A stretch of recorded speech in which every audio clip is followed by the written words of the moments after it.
आज सुबह आपने कमेटी को पास कर दिया और कल पेश करने जा रहे हैं ये कानून और हमें उस पर बात भी नहीं करने दे रहे। आज भी बात करने के मौका नहीं दिया गया और मुझे यकीन है कि कल भी जब हम कोशिश करेंगे तो हमें ये मौका नहीं दिया जाएगा कि हम करेंगे। मैं सजेस्ट करता हूँ हुकूमत को, डिमांड करता हूँ हुकूमत से और पार्लियामेंट से और डिप्टी चेयरमैन जो अभी चेयर कर रहे हैं इस वक्त सेनेट का इजलास, कि आप इसके ऊपर दोबारा एक जॉइंट कमेटी बनाएं जिसमें बराबर की रिप्रेजेंटेशन हो और उसमें जो स्टेक होल्डर्स हैं जो रिप्रेजेंट कर रही है, मसलन जो यूनियन बनाई है, जो एक्शन ग्रुप बनाया है, उनकी तरफ से सारे स्टेक होल्डर्स आए, उसका हिस्सा लें और वो हिस्सा बने और वो कमेटी जो है वो सजेशन दे इंटीरियर कमेटी को जो सेनेट की है कि वो उसके ऊपर जो तजावीज़ हम देंगे उसके ऊपर अमल दरामद करें।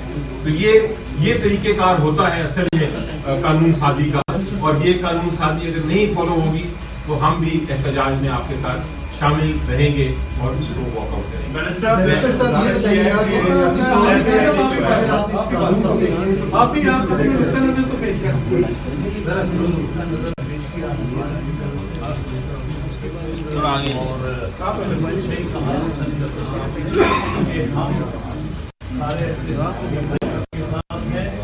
हम आजादी के साथ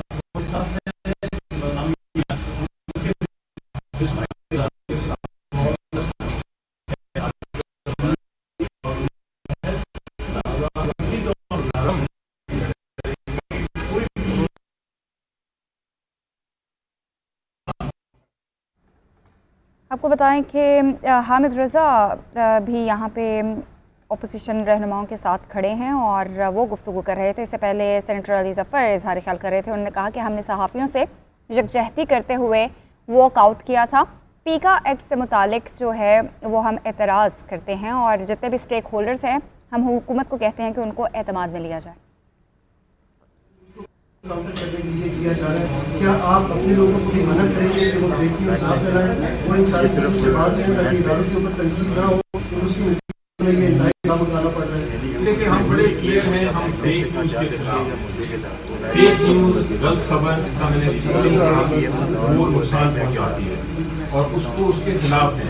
हम उसकी रेगुलेशन के भी हक में हैं, लेकिन हम सेंसरशिप के अगेंस्ट हैं।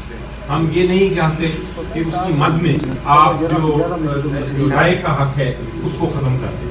तो ये बड़ा वाज़े है और ये मैं एक और बात आपको बताता चलूँ कि हम इसके नहीं सिर्फ इतना नहीं ले रहे, हम ये नहीं इजाज़त कर रहे, इसके पीटीआई या पीटीआई की सोशल टीम, मीडिया टीम या पीटीआई की लीडरशिप के खिलाफ है। हम इसलिए उठा रहे हैं कि ये आप सब सिविल सोसाइटी जो हक पाकिस्तानी है उसके खिलाफ, उसके हक के खिलाफ है ये कानून। वरना ना हम ये भी नहीं चाहते कि ये कानून कि आप फेक न्यूज़ को खिलाएं। हम बिल्कुल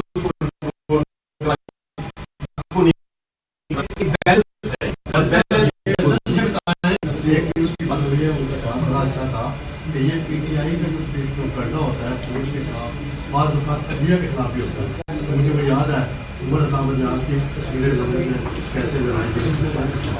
अगर इमरान खान साहब का एक ट्विटर अकाउंट है जो अमेरिका से ऑपरेट किया जाता है, उसको आप बंद करा दें तो ये कानून की भी जरूरत नहीं रहेगी और आपको जो एहतजाज करने की जरूरत पड़ती है, मामला तय करने की, वो भी आसानी से हो जाएगा। मेरा ख्याल है कि आप अगर आपसे पहले से आप अगर हिम्मत, आपका सवाल ठीक है, आप सवाल आके आपका पूछेगा, यही हक हम आप चाहते हैं कि ये ना हो और मैं आपको जेल में भेज, यही हम बचाने की कोशिश कर रहे हैं। आपका हक सवाल पूछने का, आपका हक सच तक पहुंचने का, आपका हक किसी को ऐसी बात करने का जो तनकीद हो। आप बिल्कुल तनकीद करें, आप बिल्कुल बात करें, हमारी जो गलतियां हैं आप पॉइंट आउट करें। मैं पर्सनली जो गलती है आप पॉइंट आउट करें, आप मेरे बारे में लिखें, आप किसी और के बारे में लिखें, लेकिन आप ये नहीं कर सकते कि मैं आपको जेल में डाल दूं।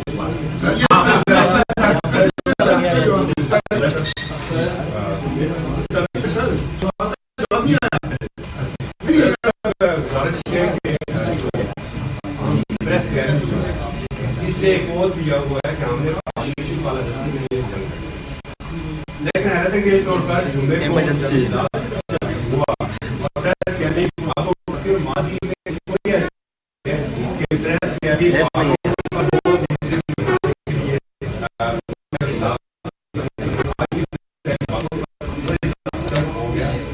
को आप कैसे जी बिल्कुल, हमने आपको याद होगा कि जब ये हुआ इतिहास में मैं उठा अपनी सीट से और मैंने यही रिक्वेस्ट की कि बड़ा इम्पोर्टेंट और अहम इशू और सर आप बैठे थे, सर आपने मौका नहीं दिया, हम बैठे थे और मैंने कहा था कि हम बात करना चाहते हैं आपके हक में, आवाम के हक में, आइन की बालादस्ती के लिए और इस तरमीम पे बात करना चाहते हैं जो लेके आ रही है। लेकिन हमें नहीं मौका दिया गया, आप वॉकआउट किए, हम आपके साथ आके ऊपर बैठे, हमने ये तजवीज़ दी कि इसको हमें किस तरह सॉल्व करना है। वो तजवीज़ लेके मैं नीचे वापस आया और उस वक्त तक आप नहीं आए थे। मैं नीचे जब आया हमने फिर रिक्वेस्ट की, हम सारे अंदर गए, हमने रिक्वेस्ट की डिप्टी चेयरमैन साहब को कि उनको मौका दें कि वो आएँ और हमें मौका दें, हमें बोलेंगे तजवीज़ देंगे तो वो आएंगे, लेकिन मौका नहीं दिया गया।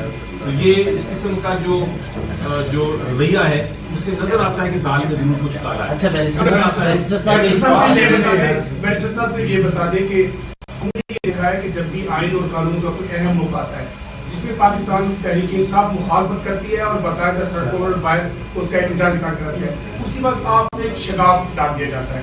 अब सेनेटर सलीम रहमान जो कैबिनेट की दाखिला के चेयरमैन है, मैंडेट उनके पास है इमरान खान की जमात का, आपने उसे मुंतखब किया, आज पाकिस्तान तहरीक इंसाफ इस कानून के मुखालिफ है।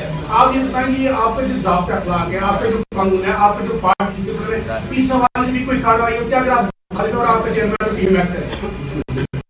देखिए जहाँ तक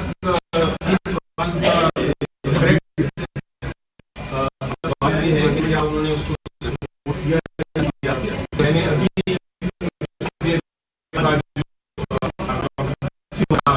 पेश भी हो गया है जो मीटिंग का नोट्स है, जो मिनट्स है, अगर आखिरी सेकेंड लास्ट पैराग्राफ आप देखें तो उसमें उन्होंने बाकायदा तौर पे ये कहा है कि मुझे ये मैं इसकी मुखालफत करता हूँ और एज चेयरमैन और उनका वोट नहीं होता, उन्होंने ये जरूर पार्टी का मौक़िफ़ पेश किया है कि पार्टी इसको अपोज करती है।